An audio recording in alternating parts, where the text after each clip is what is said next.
ঈদের মাঠে ডাকা হারাম। আসেন আসেন, যার 4 মিনিট আছে আসেন, এই কথা বলাই হারাম,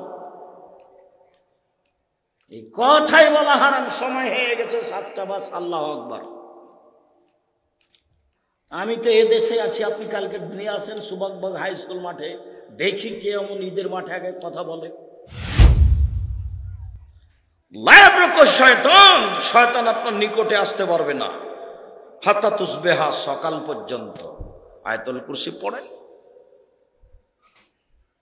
আবার আল্লাহ রাসূল বলছেন আয়াতান মিন আখির সূরাতিল বাকারা মান কারাহুমা লাইলাতান কাফাতাহু, কেউ যদি সূরা বাকারার শেষ 2 আয়াত পড়ে তাহলে কোনো কিছু তার সারা রাত ক্ষতি করতে পারবে না। তো এখন ভারী হয়ে গেল, আপনারা একসেবা আগেরটাতে থাকেন, সালাকার নাসার এই ক্লাসে থাকেন, আগে বাড়িয়ে না এগুলো যদি না থাকে মুখস্থ তো খুব কষ্ট পাবো, তো হাল কাটিয়ে থাকে। আচ্ছা থাকলাম, সবচেয়ে ছোটটা থাকলো, আরো ছোট একটা নিচে নেমে আসে, সেটা হলো শুধু সূরা ইখলাস, কুল হুয়াল্লাহু আহাদ আল্লাহুস সামাদ লাম ইয়ালিদ ওয়া লাম ইউলাদ ওয়া লাম ইয়াকুল লাহু কুফুয়ান আহাদ। 3 বার পড়বেন, একবার কোরআন মাজিদ পড়ার নেকি, 3 বার পড়বেন, একবার কোরআন, খালি নেকি লুইটা ব্যাগ ভর্তি করে নেন। ওই বেটি ছেলের মহিলা বৈঠকের কথা শুনবেন না, বুবু বুঝে কোরআন না পড়লে কিন্তু নেকি হবে না, বুবুর বাপও বুঝে না, বুবুর বাপও বুঝে না। চ্যালেঞ্জ করলাম, তার জাতিকে চ্যালেঞ্জ করলাম, বুবু কেন, বুবুর বাপ বুবুর নেতা বুঝে না, এটাই চূড়ান্ত। ওই নেতাকে আমি 14 বছর পড়াতে পারি। কি বলেন আপনি, ধর্মকে বিকৃত করতে এসেছে, অসম্ভব। আমি চাঁপাইনবাবগঞ্জের মানুষ, আমি জাতির কাছে আজীবনবাজি চ্যালেঞ্জ রেখে আসছি। আজও আমার জন্মভূমি চাঁপাইনবাবগঞ্জে চ্যালেঞ্জ করে গেলাম, ওর বাপও বুঝে না কোরআন মাজিদ। কেন এই কথা বলবে যে কোরআন মাজিদ না বুঝলে আপনার নেকি হবে না? কেন এই কথা বলবে? কেন বলবে যে সুন্দরভাবে পড়তে না পারলে পাপ হবে? আল্লাহ নবী বলছেন কেউ যদি খালি ছেঁচড়া মেচড়া করে পড়ে তাহলে তার ডবল নেকি হবে। হাদিস বুখারী মুসলিম। আমি 34 বছর থেকে বুখারী মুসলিম পড়াই। আমি 26 বছর থেকে ফতোয়া লিখি। 6 বছর থেকে আমি নিজে ফটোবোধ পরিচালনা করি। ধর্মের নামে আপনি আমাকে বাঘের চোখ দেখাবেন না। আপনি আমার দিনী ভাই, আপনাকে আমি অনেক ভালোবাসি। আমি আপনাকে অন্য কিছু বলে খাটো করতে আসিনি। আমি আপনার বাড়ির মানুষ, আপনার বাড়িতে পাশে খাটে চেয়ারে মাটিতে বসতে রাজি।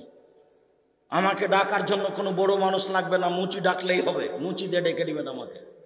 আমি আব্দুর রাজ্জাক বিন ইউসুফ, আমি লৌকিকতা দিয়ে জীবনে 1 মিনিট বাঁচতে চাইনি, কাপড় চোপড় দিয়ে জাতির কাছে বাঁচতে চাইনি, পোশাক পাতি দিয়ে জাতির কাছে বাঁচতে চাইনি, কোনো বিদ্যা দিয়ে কোনো ডিগ্রি দিয়ে আমি বাঁচতে চাইনি। আমি হচ্ছি চাঁপাইনবাবগঞ্জের ভাষার কচুর পাতার পানি। কচুর পাতার উপরে যে পানি আছে, একটু বাতাস আসলে খালি টলমল টলমল করে এই পড়লো। আমি আব্দুর রাজ্জাক বিন ইউসুফ নিজেকে কচুর পাতার পানি মনে করি। ধর্মের নামে আপনি আমাকে বাঘের চোখ দেখাবেন না। সম্মানিত দিনী ভাই বোন, বলছিলাম কথা প্রসঙ্গে কথা বললাম, কোরআন মাজিদ আপনার পক্ষে সুপারিশ করবে এ কথাই ঠিক, বিপক্ষেও যেতে পারে এ কথাই ঠিক। অন্তত সূরা ইখলাস 3 বার পড়ে নিজেকে প্রমাণ করেন যে আমি কোরআন মাজিদ পড়ি। কথা কি বুঝাতে পেরেছি? যেটা মূল কথা ছিল সেটাতে ফিরে যায়। সিয়াম বলবে, রোজা সিয়াম বলবে রব্বি মানাতু তামা ওয়া শাওয়াত বিন নাহারে ফাসাফিনি ফিহে। এই লোকটাকে আমি দিনে 2টা কাজ করতে দিইনি। 1 খেতে দিইনি, 2 মন মতো চলতে দিইনি, প্রবৃত্তি অনুযায়ী চলতে দিইনি। আমার একটা কথা শোনো, একে জান্নাতে দাও।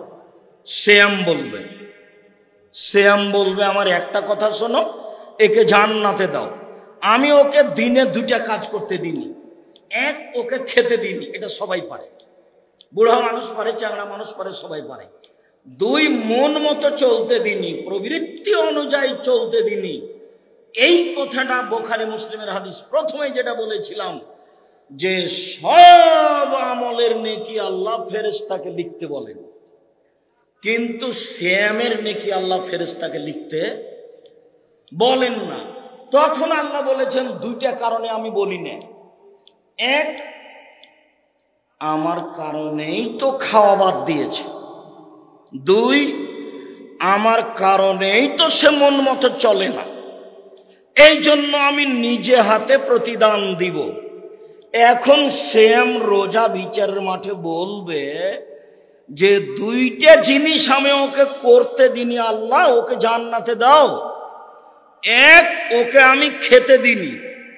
2, ওকে আমি মন মতো চলতে দিনি। মন মতো চলে কে? দাড়ি চাঁচে যে আব্দুর রাজ্জাক সাহেব ঠগিয়ে দিলেন নাকি? ঠগিয়ে দিনি, কথা অন্য কিছু নয়। এটি মন মতো চলে কে? টাকানোর নিচে প্যান্ট পায়জামা লুঙ্গি পরে যে। মন মতো চলে কে? দোকানে বসে আড্ডা পিটে যে, ল্যাংটা মেয়ে দেখে যে, কলিজা ঠান্ডা করে যে, জান সোয়াদ করে যে। বেটা রং মাখানো মেয়েকে, পতিতালয়ের মেয়েকে টিভিতে দেখে জান্নাত কিনতে চায়। জান্নাতের মেয়ে অত সহজ? টাফ ব্যাপার। আল্লাহ তাআলা চ্যালেঞ্জ করে বলেছেন, লাম ইয়াকুসুন্না ইনসুন কাবলাহুম ওয়ালা জান। জান্নাতের মেয়ে এত দামি, ওরা এত দামি, ওদেরকে পুরুষ কোনোদিন স্পর্শ করেনি, ওদেরকে জিন কোনোদিন স্পর্শ করেনি। ওদেরকে দেখে মনে হবে ওরা এত সুন্দরী, ওরা এত সুন্দরী, ওরা এত সুন্দরী। ওদেরকে দেখে মনে হবে এরা ঝিনুকের মধ্যে লুকানো মুক্তা। আর আপনি এই রং মাখানো পতিতালয়ের মহিলাকে দেখে জান্নাত কিনে নেবেন? অত সহজ? জি না। হুজবাতিন নার বিশাহওয়াত, মনের ইচ্ছা দ্বারা জাহান্নাম ঘেরা আছে। হুজবাতিল জান্নাত বিল মাকারিহ, নিয়ম নীতি কষ্ট ক্লেশ ত্যাগ তিতিক্ষা দিয়ে জান্নাত ঘেরা আছে। ও রং মাখানো মেয়ে, ওর নখে নিয়ে আছে নেইল পালিশ আছে। ওই যে যাকে টিভিতে দেখছেন, টিভিতে খবর শোনা যাবে না। শুনেন যদি টিভিতে খবর, তো এইভাবে বসে থাকতেন। আচ্ছা, ওর মুখের দিকে তাকিয়ে আপনি খবর শুনবেন, এটা কেমন হয়? জাবের বলছেন আল্লাহর নবী, হঠাৎ যদি কোনো মহিলার উপরে চোখ পড়ে যায় তাহলে কি করব? আল্লাহ নবী বলেন, তো হঠাৎ যদি কোনো মহিলার উপরে চোখ পড়ে যায় তাহলে কি করব? তখন আল্লাহ রাসূল বলছেন যে মুখটা ফিরিয়ে নিবা। তো চাঁপাইনবাবগঞ্জের থুবড়া কেমনে চলে? তো গত বছর বলে গেছি, আর কোনোদিন 1 বছরে থুবড়া হয়নি। কেন? সেই দিন থুবড়া শব্দতে পেশাব করে গেছি। আর বলেছি 20 বছর পরে কেউ যদি থুবড়া শব্দ বলা বলি করে, তখন তারা আর যুবক ছেলেরা বলবে, থুবড়া কি গো?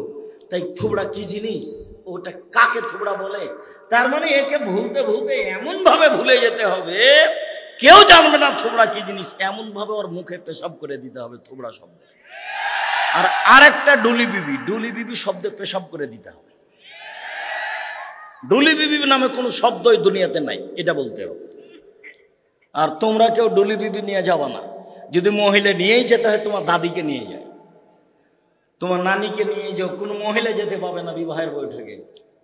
বুবু সাজগোজ করেছে, দেবরের বিবাহতে যাবে, ওর লজ্জা বেচা খেয়েছে, ও নাকি তাহাজ্জুদ পড়ে, ও নাকি তাহাজ্জুদ পড়ে, আবার বোরখা পরে। চাঁপাইনবাবগঞ্জের নীতি, সারা গ্রামের লোক ওর মুখে ক্ষীর তুলে দিবে। তো হঠাৎ চোখ পড়লে যদি এইভাবে ঘুরিয়ে নিতে হয়, তাহলে ক্ষীর তুলে দেবো কেমনে? ওটা কেমনে হয়? ধর্ম পাগল হয়ে গেছে। হুজুরের বাড়িতে হচ্ছে, হুজুর বলছে আমি কি করব, কোনো উপায় নাই, গ্রামবাসী করছে সেই জন্য।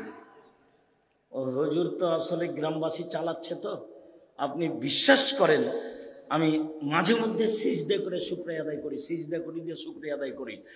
এমন কোন সেক্রেটারি সভাপতি মাহফিলের বা মসজিদের নাই যে আব্দুর রাজ্জাক সাহেবকে অর্ডার করতে পারে। এ দেশে বিদেশে কোনো জায়গাতে এরকম আমি দেখিনি কোনোদিন। আমি কোন সেক্রেটারি সভাপতি কিছু বললে আমি বলে আপনাকে আমি টাকা দিব, আপনি আমাকে বলবেন, মানে কোন ঈদের মাঠে গেল আর বাপের ক্ষমতাটা আমাকে কিছু বলতে পারে? বলে আপনি কি বলতে চাচ্ছেন? আপনাকে আমি উঠাবো আর বসাবো। আমাকে 1 মিনিটের জন্য কোন সেক্রেটারি সভাপতির অধীনে আল্লাহ রাখেননি। মসজিদের সভাপতি সেক্রেটারির অধীনে আমার জীবনে কোনোদিন 1 মিনিটের জন্য আল্লাহ রাখেনি। আমি তাকে হিসাব করে কথা বলবো এরকম জীবনে আমার 1 মিনিটের জন্য হয়নি। আমি কোনোদিন হিসাবই করি না রুজি কিভাবে হবে।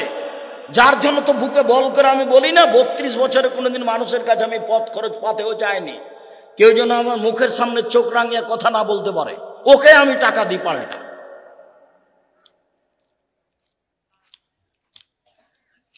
দিনের উপরে দৃঢ়তা রাখতে হবে। হুজুরের দুর্বলতার ফাঁকে ধর্মকেও বেঁচে খেয়েছে, জাতি তাকে অপমান করেছে। যেই সুযোগ আল্লাহ আমার মাধ্যমে কোনো মানুষকে দেয়নি, আমি যদি ওই জানাজার মাঠে থাকি, কোন লোক ওই জানাজার সলাতের আগে কোনো কথা বলতে পারবে না। জানাজার সব বক্তব্য না যায় হারাম। জানাজার আগে লাশকে সামনে রেখে কোনো কথা চলবে না, সব হারাম। দেখি কোন মায়ের বেটা আছে এমন ফতোয়া দিতে পারে যে জানাজাকে সামনে রেখে চেয়ারম্যান বক্তব্য দিবে, মন্ত্রী বক্তব্য দিবে, তারপর সভাপতি দিবে, সেক্রেটারি দিবে, কে এরকম কথা বলতে পারে? অসম্ভব, হতে পারে না। খালি দাঁড়িয়ে বলবে জি এই লোকের কোনো কি ঋণ লেনদেন আছে, ঋণ কর্জ যদি থাকে তাহলে বলো, নেই তো নেই। আল্লাহু আকবার। কথা আমার বুঝতে পারেননি? ঈদের মাঠে ডাকা হারাম। আসেন আসেন, যার 4 মিনিট আছে আসেন, এই কথা বলাই হারাম। এই কথাই বলা হারাম। সময় হয়ে গেছে 7টা বাস। আল্লাহু আকবার। আমি তো এদেশে আছি, আপনি কালকে নিয়ে আসেন সুবাকবাগ হাই স্কুল মাঠে, দেখি কে এমন ঈদের মাঠে আগে কথা বলে। সম্মানিত দিনী ভাই বোন, ধর্ম বেঁচে খায়নি কোনোদিন। সম্মানিত দিনী ভাই বোন, আপনাকে আমি দিনের উপরে বিশ্বস্ত এবং আস্থা রাখার জন্য অনুরোধ করছি। দিন ধর্মের একটা দাম আছে, তার মান মর্যাদা আছে। মন মতো চলে যে জাহান্নামে যাবে সে। আমি 2টা কারণে নিজে হাতে নেকি দেব, আমি আল্লাহ। 1, আমার কারণে খায়নি। 2, আমার কারণে মন মতো চলেনি। সুদ ঘুষ খায় যে, মন মতো চলে সে। দাঙ্গাবাজি করে যে, দলীয় দাপট দেখায় যে, মন মতো চলে সে। মন মতো চলে যে, রোজা থাকে সে, সিয়াম থাকে না। দাঙ্গাবাজি করে যে, দোকানে বসে আড্ডা পিটে যে, সুদ ঘুষ খায় যে, কিস্তি তুলে যে, ব্যাংকে চাকরি করে যে, রোজা থাকে সে, সিয়াম থাকে না সে। সিয়াম ভিন্ন জিনিস, রোজা ভিন্ন জিনিস। আর বুবু আর মা চাচিরে রোজা থাকে কেন? উপবাস থাকে, পেট দেখা যাচ্ছে, পিঠ দেখা যাচ্ছে, ও আবার সিয়াম থাকবে কিসের? পেট দেখা যায়, পিঠ দেখা যায়, তখনও কি থাকে? রোজা থাকে। আরে চাঁপাইনবাবগঞ্জ পল্লীর মানুষ তবুও বলছে ওর দুলা ভাই আসবে, সেই জন্য ওই 1টার পর থেকে 12টার পর থেকে ইফতারি সাজাচ্ছে, দুলা ভাইকে খাওয়া। তো বলেন তো, এ রোজা থাকে না সিয়াম থাকে? রোজা থাকে মানে উপবাস থাকে, নেকি হবে না। সিয়াম মানে বিরত। ছি ছি ছি ছি, দুলা ভাই আসবে, ওটা আম্মা দেখবেন। আম্মা, দুলা ভাই আসবে, কি কি করবেন আপনি করেন, ওটা আপনি খাওয়ার পেশ করেন। আচ্ছা আম্মা, আপনি তো রান্না বান্না করতে পারবেন না, আমি করে দিলাম, আপনি পেশ করিয়েন। তখনও সিয়াম থাকে। সিয়াম ভিন্ন জিনিস, রোজা ভিন্ন জিনিস। সম্মানিত দিনী ভাই বোন, আলোচনার পুনরাবৃত্তিতে আবার চলে আসলাম। 1, শুধুমাত্র সিয়ামের নেকি আল্লাহ নিজ হাতে দিবেন। 2, সিয়ামের সমপর্যায়ের কোনো ইবাদত দুনিয়াতে নেই। 3, সিয়ামের সাদৃশ্য মতো কোনো ইবাদত দুনিয়াতে নেই। 4, সিয়াম পালনকারীর শেষ ব্যক্তি ঢুকে গেলে দরজা বন্ধ, ওই দরজা দিয়ে আর কেউ ঢুকতে পাবে না। 5, সিয়াম আপনার পক্ষে কথা বলবে 2টা কারণ উল্লেখ করে। আল্লাহ, আমি তাকে 2টা কাজ করতে দিনি। 1, খেতে দিনি। 2, মন মতো চলতে দিনি। দোকানে আর একজনের হিংসা করে, মিথ্যা কথায় জিনিস বিক্রি করে ও নাকি সিয়াম আছে। বলেন তো, সিয়াম আছে না রোজা আছে? রোজা আছে। মিথ্যা কথা বলে জিনিস বিক্রি করছে দোকানে, তো রোজা আছে না সিয়াম আছে? রোজা আছে। রোজা মানে উপবাস, সিয়াম মানে বিরত। সিয়াম মানে বিরত থাকা। রোজা মানে উপবাস থাকা। তো বুবু মহিলা বৈঠকে বলেছে, বুবু শোনো, 20 বার বিসমিল্লাহ বলো বুবু, জান্নাতে যাবা। বিসমিল্লাহ বললে। বুবুর কথা আপনি খালি বের করেন, আপনাকে আমি কথায় কথায় দেখাচ্ছি এটা মিথ্যা কথা, এটা ধর্মের কথা নয়। কে যে বুবুকে এগুলো শিখাইলো আল্লাহ ভালো জানে। ওইভাবে যদি বুবু ধর্ম প্রচার করে তো বুবু সিয়াম থাকে না রোজা থাকে? রোজা থাকে। খুব মনে রাখবেন, এটা সব ভুলে গেলে এই ভাষাটা মনে রাখবেন। যারা মিথ্যা কথা বলে সিয়াম থাকে, তারা সিয়াম থাকে না, তারা রোজা থাকে। যারা ধোকাবাজি, ফাঁকিবাজি, জুয়াচুরি, দাগাবাজি করে জমি জোর করে দখল করে যারা সিয়াম থাকে, তারা সিয়াম থাকে না, তারা রোজা থাকে। চাঁপাইনবাবগঞ্জের জমিতে আইল নাই, তো জমি করে ভাগ করে এখন ফাঁড়ি দিচ্ছে, মধ্যে একটা ধানের থোপ পড়েছে, তখন নিজের দিকে করেছে। তো ও রোজা আছে না সিয়াম আছে? রোজা আছে। মধ্যের ধানের থোপটা কোন দিকে দিতে হতো? ওয়ারি দিকে দিতে হতো। সম্মানিত দিনী ভাই বোন, যে টাকা দেওয়ার সময়তে ছিঁড়েটা আগে দেয়, ভালোটা পরে দেয়, বলেন তো যে ছিঁড়েটা আগে দেয় সে রোজা থাকে না সিয়াম থাকে? রোজা থাকে। আজ থেকে নিয়ে সাবধান, কেউ ছিঁড়েটা আগে দিবেন। আচ্ছা, একটু পরে নতুন টাকাটা তো দেওয়াই লাগলো, তা আগে দেন, নতুনটা আজ থেকে আগে দেওয়া শুরু করবেন। মৌলানা রেজাউল্লাহ সুলতানগঞ্জ গোদাগাড়ি, আমি একদিন বক্তব্যে বলছি যে নিজের জন্য যেটা ভালোবাসে অপরের জন্য সেটা ভালোবাসতে হবে, নইলে মোমেন নয়। তখন আমি বলছি যে ছিঁড়া টাকা পরে দিতে হবে, অচল হয়ে গেলে তার কাছেই হোক, ভালোটা আগে দিতে হবে।